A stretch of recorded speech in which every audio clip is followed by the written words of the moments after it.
What does Code 152 mean from the IRS? When the IRS sends you a notice with Code 152, it means your tax return triggered a math error or there's missing information.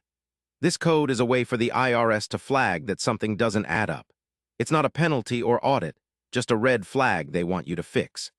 The most common causes are simple math mistakes, incorrect social security numbers, or missing schedules. You'll typically receive a letter explaining exactly what needs correction or additional documents required. Code 152 is designed to get your attention and prompt you to respond quickly. If you ignore it, your refund could be delayed or your account might get more complicated with follow-up letters. The IRS is usually easy to work with on these math error notices if you respond promptly.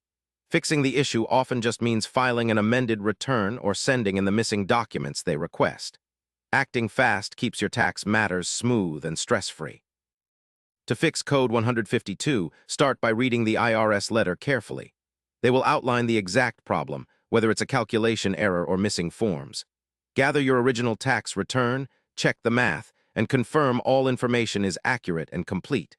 Then, follow the instructions in the letter to respond, often by mailing in corrections or submitting additional documents online.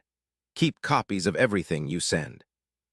Once the IRS processes your response, you should get a confirmation and your refund if applicable.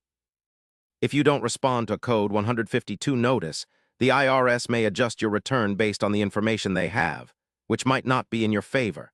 This can reduce your refund or increase your balance due. In rare cases, ignoring the notice could lead to enforced collection actions, like wage garnishments or levies.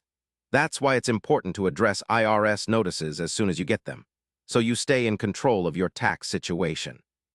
Subscribe for daily answers to questions you didn't know you had.